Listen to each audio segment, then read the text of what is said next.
what we vendors face in the hands of customers that have high expectations about our skin. Honestly, it's crazy. Story time.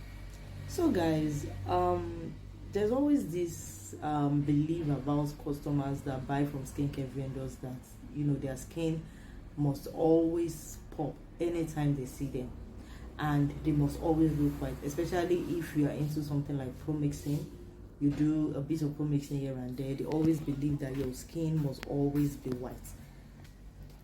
Like the belief that the skin has to always be super white. I always get this from customers each time they come, especially the ones that want to buy organic raw material ingredients, or they want to buy pro mixed products, the ones that we've already customized. They always say, Elegance, why is your skin not as white as we expect you to be super white? And I'm like, why should that be so? So that reminds me of a particular customer that came one day and refused to buy because my skin is not white. And I'm like, should that really be a criteria for you to buy from me? She came to my store, we've been talking. Actually, she said she saw my advert on Facebook. She has never really gone through my page to see how I really looked like. So she kind of called and said she would like to visit my store. So I gave her the store address, of course. And then she came.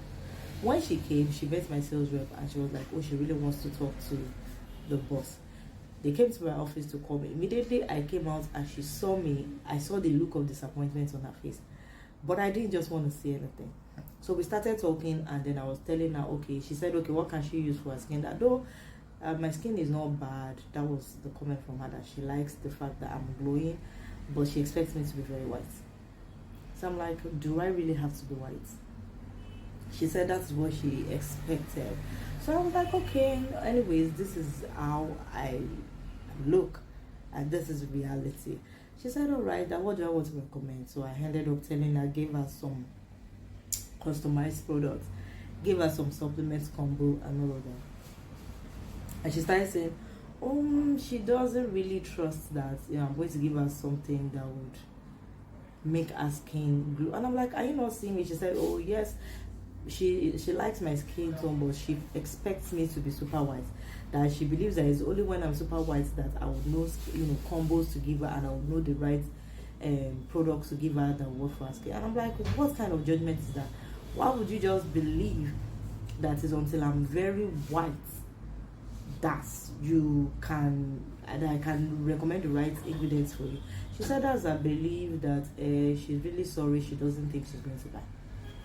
There were even some customers there that was telling her that this person you're saying is a guru. She said she understands, but she started mentioning names of some organic raw material, organic vendors, some pro mixing vendors. She started mentioning names that this one, if you see her, she's very white.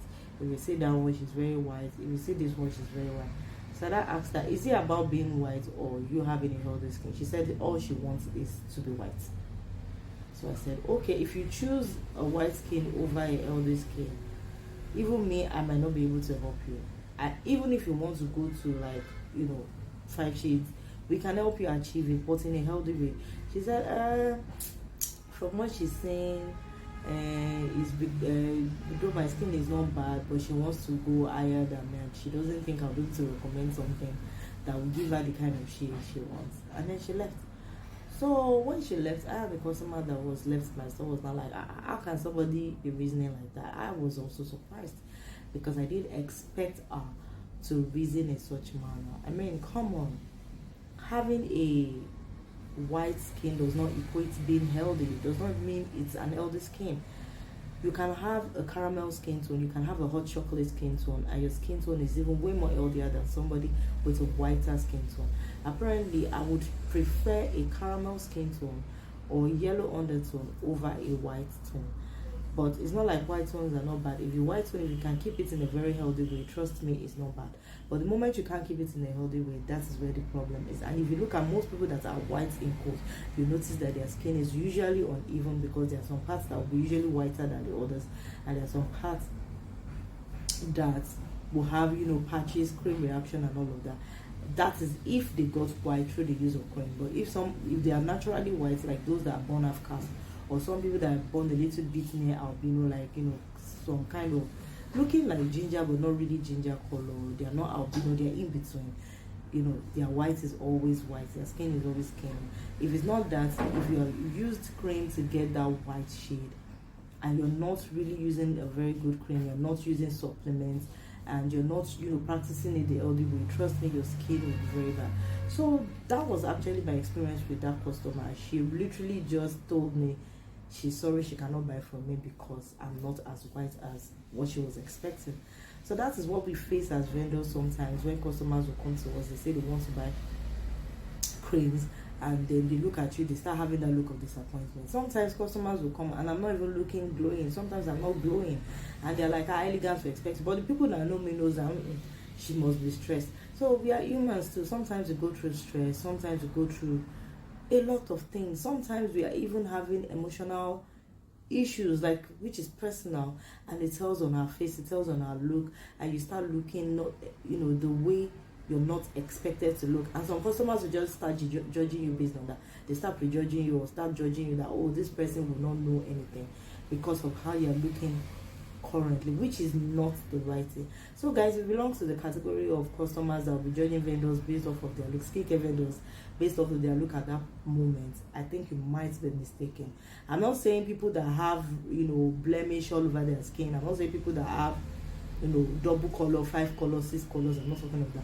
I'm not saying people that have, you know, like serious redness, facial bones and all of that. I'm not talking of that. But sometimes when you expect a vendor to be white and she's like caramel, or she expect her to be white, she's yellow undertone, I don't think you should be thinking she does not know what she's doing. Sometimes when you expect a vendor to be yellow and she's dark skinned but glowing, I do expect you to be so. And sometimes when you see that their face is rough, they have, you know, pimple here and there, you don't really need to judge them based on that. Sometimes when you see that their face is not glowing the way you expect, they might be stressed, they might be going through a lot.